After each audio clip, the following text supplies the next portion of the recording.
My name is Claire. I'm 29. After years of chasing dreams in the city, I've returned to the quiet town I once called home. I thought this place would feel the same. I thought it would comfort me like it used to, but the streets are slower now, the colors softer, or maybe it's me who has changed. The bakery is still on the corner, the school gates still creak, the lake still shimmers in the afternoon sun. Nothing is missing except the boy I once loved.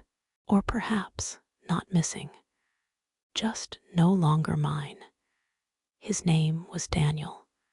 We met when we were kids.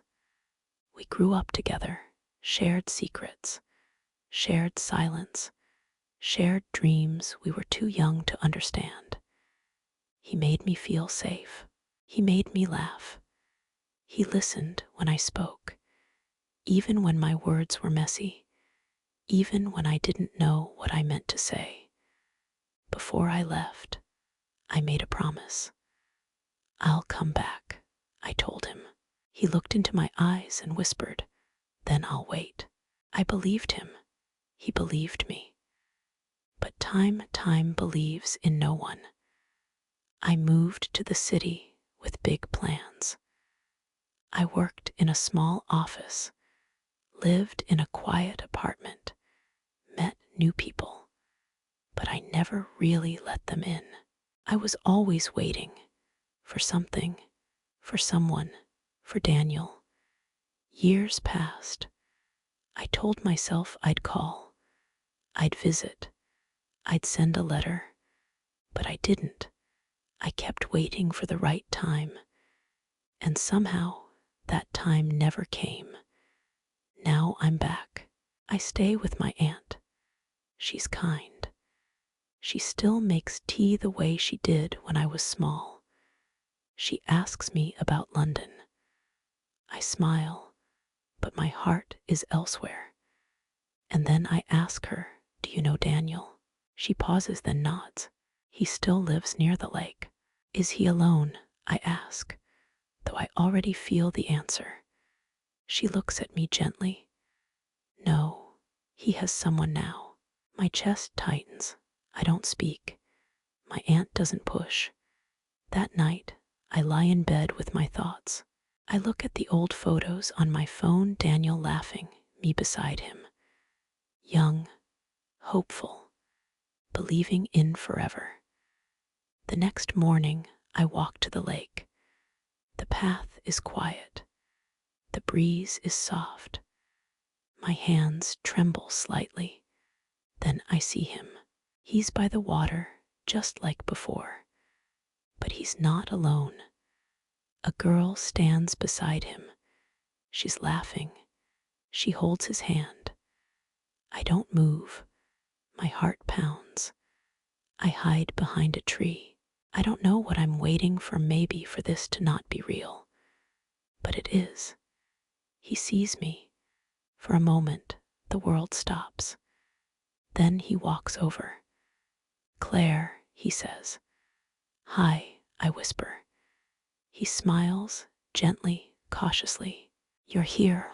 I came back last week. The girl joins him. This is Anna, he says. She's my fiancée. The word hits harder than I expected. Fiancé. I try to smile. Nice to meet you. She smiles back. Her voice is kind. I don't blame her. Daniel says, we should meet for coffee sometime.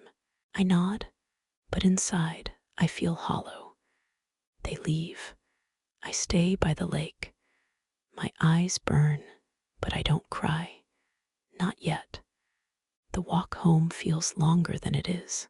The wind feels colder than before. That night, my aunt sees my face and doesn't ask anything. She just hands me tea. I hold the cup like it's the only thing keeping me together. In the silence, I remember the promise, and the waiting, and how long too long can be. I thought he would wait forever. But even love has its limits. The night passes slowly. My thoughts don't rest. I replay everything, the way Daniel looked at me, the warmth in his eyes that wasn't mine anymore, the softness in his voice when he said her name. I ask myself questions that have no answers. Why did I wait so long? Why didn't I call? Why did I think love could pause for time? The next day, my phone buzzes. A message from him. Do you want to meet tomorrow? My heart pounds. My hands tremble as I read the words over and over again. A simple question, but it carries everything. Pain, hope, fear. I type slowly. Okay. That night sleep doesn't come. I lie in bed, eyes open, listening to the silence. It's loud. It echoes with everything I never said. The morning arrives gray and quiet. I get dressed carefully. I look in the mirror. My hair is neat. My face is tired. My smile forced. We meet at a small cafe in town. It hasn't changed. A part of me is glad. I need something to feel familiar. Daniel is already there when I arrive. He stands as I walk in. Hi, he says. Hi, I reply. We sit.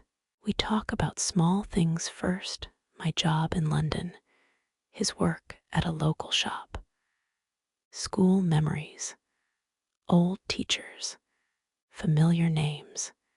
It feels easy, too easy. But underneath my calm voice, my heart aches. Then I ask him, do you remember what you said before I left? He looks at me steady. Yes, he says. I said I'd wait. And did you? I ask. He looks away. I waited for a long time. I checked my phone every day. I thought you'd call.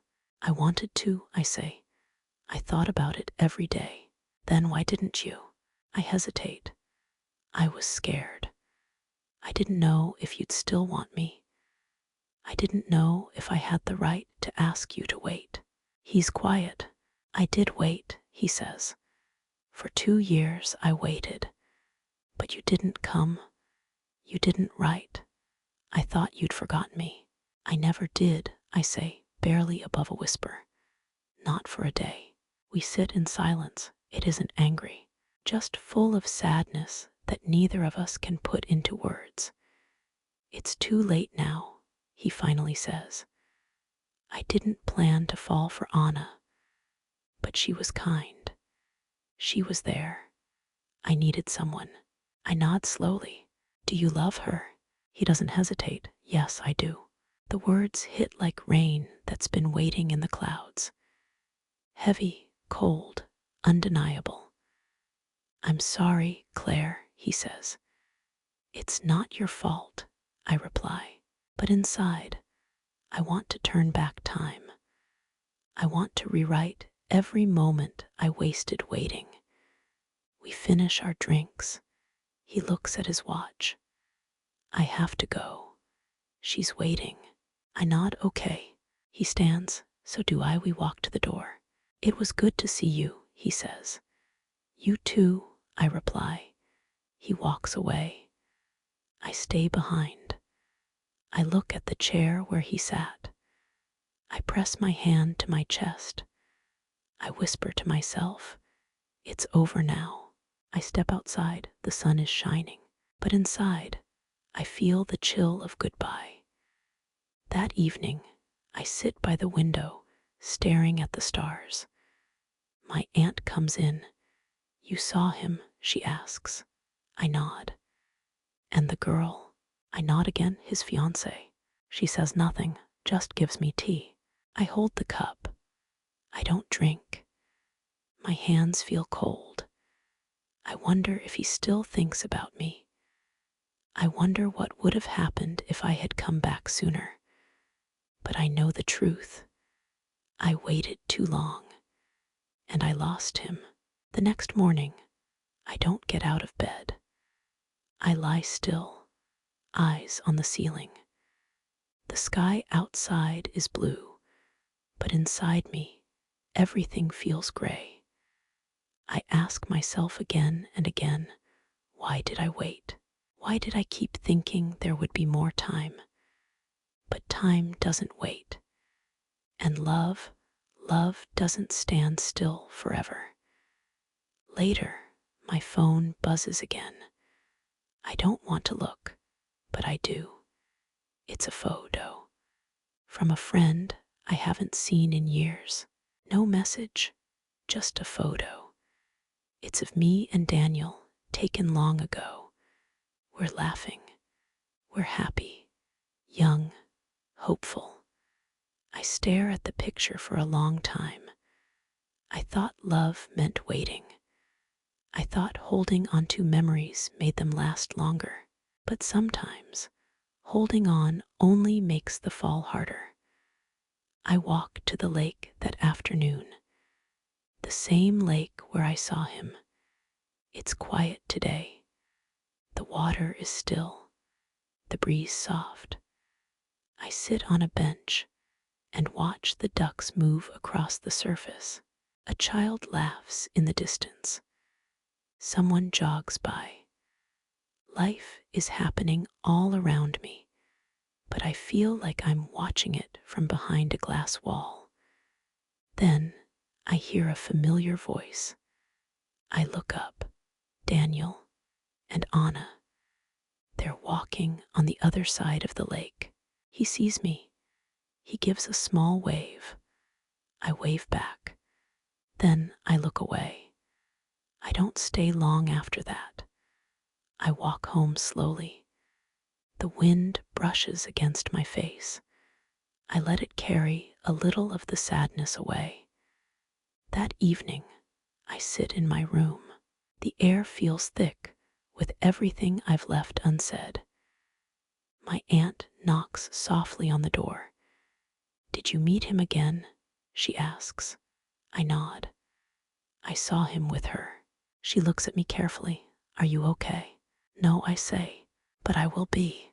She doesn't say anything more. She just sits with me. And that's enough. That night, I lie awake again. But this time, I don't cry. I just feel. The ache is still there, but it's not screaming. It's whispering. It's telling me you loved. And it was real. But now, it's time to let go. The next morning, I get up early. The sun isn't up yet. The sky is light gray, the world still quiet. I step outside. The cold air wakes me. I walk with no destination, just the need to move, to breathe. I end up at the park. I sit on a bench beneath a tall tree. The branches sway gently above me. Birds begin to sing. Life is beginning again. And maybe so am I. I think about London, about the life I lived alone, about the days I felt strong and the nights I felt hollow. I think about all the times I almost came back, but didn't. And I think about Daniel, the boy I loved, the man who waited, the man who moved on. And for the first time, the thought of him doesn't hurt quite as much. I stay at the park for a long time, watching people pass by. A boy runs with his dog. A woman pushes a stroller. An old man reads a book. The world moves, and I am starting to move with it. Later, I stop by a small shop to buy milk and bread. The man behind the counter smiles. You're new here, he says. No, I reply. I used to live here. I just came back. He nods, welcome home. I give him a small smile. The word home feels strange, but maybe it will fit again in time. When I get home, my aunt is in the kitchen, cutting fruit. She looks at me and smiles softly. "You look better today," she says. I nod. I feel a little better. She pours us tea. We sit at the table. The house is quiet, but not in a lonely way, in a peaceful way. "You have a kind heart," she tells me. "You waited for someone you loved. That means your love was real." I lower my eyes, but he doesn't love me now. "That's okay," she says. "You can still be proud of your heart." Her words land gently, and for the first time in days, I feel something warm inside me. Not joy, not yet, but acceptance. That evening, I walk back to the lake. The sun is going down. The sky glows in orange and pink.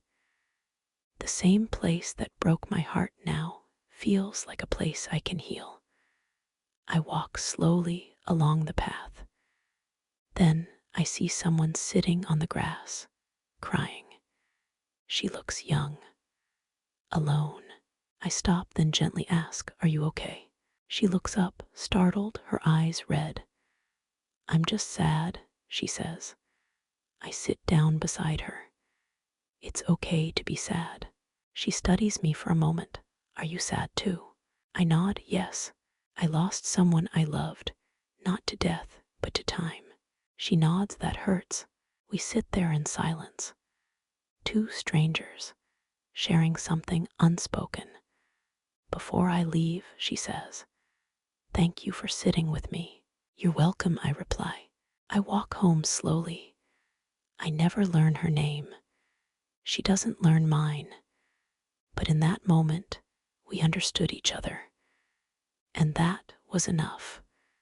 That night, I sit by the window. I look at the stars again. But this time, I don't feel broken. I feel present. Still here. Still alive. Still me. The next morning, I help my aunt in the garden. We pull weeds. We plant flowers. The sun is warm.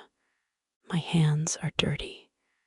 At one point, I laugh when I get mud on my face. My aunt laughs too. It's simple. It's quiet. It's healing. Later that day, I take a walk through town. I pass a small cafe. There's a sign in the window, "Help Wanted." I step inside. The woman behind the counter smiles. "Looking for work?" "Maybe," I say. "I just came back to town." She nods. "We only need part-time help, just a few hours." "I can do that," I say. "You can start tomorrow." When I walk back outside, I smile. It's not a career. It's not a dream, but it's a start. And that's what I need right now. That evening, I see Daniel again. He's across the street at the bakery, laughing with Anna. They look happy. But this time, I don't stop. I don't feel pain. I don't feel cold. I feel free. A little sad, but mostly free. When I get home, my aunt is making dinner. We eat together. We wash the dishes. I look at her and say, "I think I'll stay here a while." She smiles. "I'm glad you're home." That night, I go to bed early. I close my eyes. I think about Daniel, but the image is softer now, faded around the edges. A memory, not a wound. I say to myself, I waited for him. I loved him, but he moved on, and now I can too. And for the first time in a long time, I smile. Then I sleep. The days begin to feel lighter, not because the past has vanished, but because I've learned to carry it differently. The mornings start with tea and silence. I help my aunt in the kitchen, sweep the porch, water the plants. These small acts, once unnoticed, now ground me.